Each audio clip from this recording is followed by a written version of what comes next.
صرف اپنی بیٹی کا کیس نہیں لڑ رہے، یہ پورے پاکستان میں جتنی بھی بچیاں ہیں ان کے تحفظ کا یہ کیس ہے۔ بسم اللہ الرحمن الرحیم۔ السلام علیکم ناظرین، میرا نام عرفاق میر ہے اور آپ میرا آفیشیل یوٹیوب چینل دیکھ رہے ہیں۔ آپ سب کا بہت زیادہ شکریہ کہ ویڈیو دیکھنے کے لیے آپ نے اپنا قیمتی وقت نکالا۔ امید کرتا ہوں آپ اپنی فیملی کے ساتھ خوش و خرم زندگی گزار رہے ہوں گے۔ اللہ پاک آپ کو آپ کی فیملی کے ساتھ ہمیشہ ہنستا اور مسکراتا رکھے۔ ناظرین، بات کرتے ہیں 2000 کیس کے حوالے سے، کیونکہ کل ملاقات ہوئی علی مہدی صاحب کی ان کی بیٹی سے۔ 6 ماہ بعد یہ ملاقات ہوئی ہے اور عدالت کو آخرکار یہ ہوش آ گیا کہ ملاقات کی اجازت دے دی انہوں نے والدین کو اپنی بیٹی سے ملنے کی۔ اور علی مہدی صاحب نے اس کے بعد ایک ویڈیو بنائی ہے، اس کے اوپر انہوں نے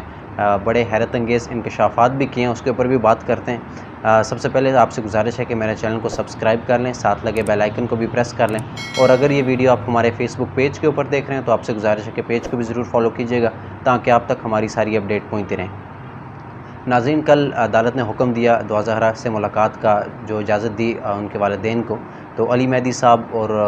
دعا زہرا کی جو والدہ ہیں اور اس کی جو چھوٹی بہن ہے ان کی ملاقات ہوئی شیلٹر ہوم میں دعا زہرا سے۔ تو اس کے بعد علی مہدی صاحب نے بھی ویڈیو بنائی، اور یہ جو ملاقات تھی ناظرین یہ 5 گھنٹے پر کے دورانیہ پر مشتمل تھی، اور اس میں جو ملاقات ہوئی والدین کی چھوٹی بہنوں کی دعا زہرا سے، تو اس میں علی مہدی صاحب نے ایک ویڈیو بنائی۔ اس کے بعد انہوں نے کہا کہ میری ملاقات ہوئی ہے میری بیٹی سے، اور 5 گھنٹے طویل یہ ملاقات تھی، اور میں کچھ کھلونے اور کچھ چیزیں اس کے لیے لے کے گیا تھا، لیکن شیلٹر ہوم کے جتنے بھی قواعد و ضوابط ہیں اس کے ان کو ملحوظ خاطر رکھتے ہوئے پھر یہ چیزیں اندر نہیں لے جانے دی گئی۔ تو دعا زہرا سے بات ہوئی اور وہ گھر آنے کے اوپر بھی آمادہ ہے، اور وہ چاہتی ہے کہ میں گھر آؤں، اور ظہیر احمد کے بارے میں بھی باتیں ہوئی۔ تو اب ایک چیز تو واضح ہے کہ وہ گھر آنا چاہتی ہے، اور اس کے اوپر جو جتنے بھی لوگ ظہیر احمد اور اس کے جتنے بھی سہولت کار تھے ان کا ساتھ دے رہے تھے یا ان کی حمایت کر رہے تھے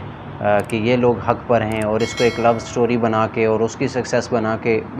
معاشرے کے سامنے ایک غلط امیج پیش کی جا رہی تھی، اور ہماری آنے والی نسلوں کو یہ کیا سبق دے رہے تھے۔ تو یہ جو جتنے بھی یوٹیوبرز تھے ان کو بھی اب ان کے پاس میرا نہیں خیال کہ کچھ اور بچا ہے، تو اس والے سے اب ان کا پھر بھی ابھی دیکھیں ان کی بے غیرتی یہ دیکھیں کہ وہ ابھی بھی اس کے اوپر ڈٹے ہوئے ہیں کہ علی مہدی صاحب جو ہیں وہ جھوٹ بول رہے ہیں۔ یہ جو ملاقات ہے وہ 5 گھنٹے کی تھی نہیں، وہ یہ کم تھی ملاقات، اور علی مہدی صاحب اس سارے حوالے میں یہ جھوٹ بول رہے ہیں۔ اور جو پھر اس کے اوپر ایک اور بھی ٹویٹ آیا، ایک ویڈیو بنائی گئی، ایک اب میں کیا نام لوں ان کا، جتنے بھی لوگ ہیں وہ آپ کے سامنے، ان کے جتنے بھی سبسکرائبر تھے یا ان کے جتنے بھی ویوز کے چکر میں یہ لگے ہوئے تھے وہ بھی آپ کے سامنے کس طرح یہ قوم کو بیوقوف بنا رہے تھے۔ اب ان کا جتنا بھی چرن ہے وہ بک نہیں سکتا، اور تو اب اس کے اوپر یہ کہا جا رہا ہے کہ علی مہدی صاحب جو کھلونوں کی بات کر رہے ہیں کہ میں کھلونے لے کے گیا تھا، کیا وہ بچی جو 18 سال، ابھی وہ خیر وہ 18 سال کہہ رہے ہیں لیکن میڈیکل رپورٹ آپ کے سامنے آ گئی ہے، وہ 15 سال اس کی عمر ہے، 15 سال کی بچی کے لیے وہ ان کا یہ ابھی موقف ہے کہ 18 سال کی بچی کے لیے یہ کہاں سے کھلونے لے کے گئے۔ ابھی دیکھیں ایک انہوں نے یہ جملہ ایک کہا ہے، وہ جو یوٹیوبر ہے جانی مانی آپ کو پتہ ہے، انہوں نے کہا کہ اس کا جو کھلونا ہے وہ تو باہر ضمانت پہ ہے، تو اس قسم کے الفاظ بھی کہے گئے ہیں۔ ابھی دیکھیں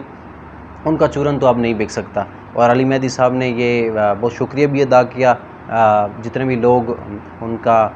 جتنا بھی موقف تھا اس کو سامنے رکھ رہے تھے، اور اس سارے معاملے میں ان کی جتنی بھی بات تھی وہ لوگوں تک پہنچا رہے تھے۔ اور میں تو پہلے دن سے یہ بات کر رہا ہوں کہ علی مہدی صاحب ایک بڑے دلیر انسان ہیں، اور ان نے ایک چیز جس کے اوپر میں آج تک بات کر رہا ہوں کہ وہ صرف اپنی بیٹی کا کیس نہیں لڑ رہے، یہ پورے پاکستان میں جتنی بھی بچیاں ہیں ان کے تحفظ کا یہ کیس ہے، کیونکہ یہ جو لوگ ہیں جس طرح یہ رگمال بنایا جاتا ہے معاشرے میں لوگوں کو، تو یہ نہیں چل سکتا، اور بڑی دلیری سے بڑے صبر سے انہوں نے اس ساری چیزوں کو برداشت کیا۔ ظاہری بات ہے عدالتیں آج کل بڑی آسان کام نہیں ہوتا، اس کے چکر لگانا، اس کے پاس جانا، اس کورٹ میں جانا، وہاں سے اپیل آ گئی، یہاں سے خارج ہو گئی، پھر کیس آ گیا، تو یہ بڑے ایک گرمی کا ماحول بھی تھا، اس کے اوپر پیسہ بھی لگتا ہے، ظاہری بات ہے، تو ایک بڑی دلیری سے انہوں نے کیس لڑا ہے۔ اور اب جتنے بھی یہ لوگ ہیں ان کا تو ابھی بھی بے غیرتی دکھا رہے ہیں، ظاہری بات ہے، لیکن ایک خوشائن چیز یہ ہے کہ دعا زہرا نے یہ کہا کہ میں گھر واپس آنا چاہتی ہوں اور گھر رہنا چاہتی ہوں، تو یہ بھی ایک اچھی بات ہے۔ اور ابھی بہت ساری چیزیں جو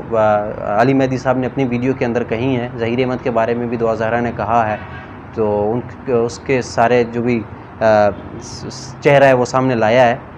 اور اب اللہ پاک آگے بھی آسانیاں پیدا کرے۔ اور بہت سارے لوگوں کا یہ بھی کہنا ہے کہ اگر وہ گھر آنا چاہتی ہے تو یہ تو سراسر جھوٹ بولا جا رہا ہے کہ وہ گھر آنا چاہتی ہے، اگر وہ آنا چاہتی ہوتی تو شیلٹر ہوم والے اس کو اجازت دے دیتے، لیکن بھائی یہ حکم عدالت کا تھا کہ اس کو شیلٹر ہوم میں منتقل کیا جائے، اور اب وہ شیلٹر ہوم میں اپنی مرضی سے نہیں بلکہ عدالت کی مرضی سے، عدالت کے حکم کے مطابق ہے۔ تو جب عدالت چاہے گی یا عدالت کو یہ چیز محسوس ہوئی کہ اب اس کو گھر بھیج دینا چاہیے تو وہ بھیج دیں گی۔ تو یہ ناظرین ساری اپڈیٹ تھی، اور اپنی قیمتی رائے کا اظہار کمنٹ سیکشن میں ضرور کیجیے گا، اور مجھے اجازت دیجیے، اللہ حافظ۔